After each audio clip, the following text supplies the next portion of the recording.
रायगडानंतर चैत्यभूमीवर पुन्हा भाषणावरून महायुती सरकारमध्ये विसंवाद। भाषणाच्या कार्यक्रम पत्रिकेत शिंदे अजितदादांचं नाव असूनही भाषणाची संधी नाही। चैत्यभूमीच्या कार्यक्रमात भाषण कट झाल्यानं शिंदे नाराज, सूत्रांची माहिती। बाबासाहेबांच्या दर्शनापेक्षा दुसरं काही मोठं असू शकत नाही, शिंदेंची प्रतिक्रिया।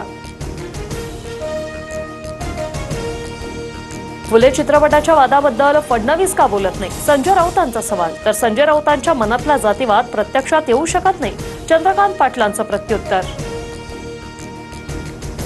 डॉक्टर घैसास यांना दिलेल्या नोटीसवर आयएमएचा आक्षेप। अनामत रक्कम मागण्याचं धोरण रुग्णालयाचं, त्यामुळे चौकशीही रुग्णालयाचीच व्हावी, आयएमएचं स्पष्टीकरण।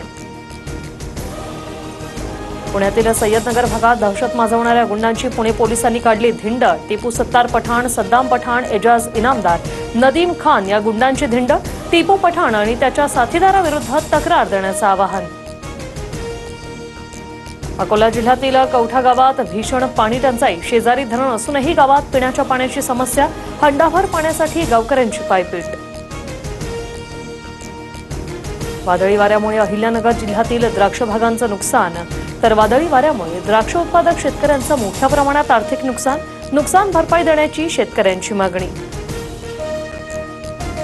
जालना जिल्ह्यातील बदनापुरात भीषण पाणी टंचाई। पाण्याअभावी मोसंबीच्या बागात सुकल्या। भूजल पातळीत झपाट्याने घट होत असल्यामुळे शेतकरी संकटात।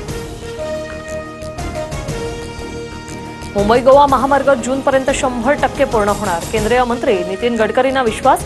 राष्ट्रीय महामार्गावरील टोल संदर्भात नवीन पॉलिसी समोर येणार असल्याचंही वक्तव्य।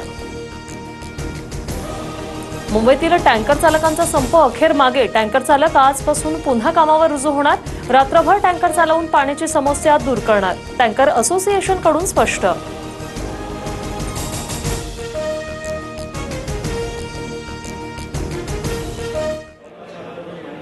किया है आज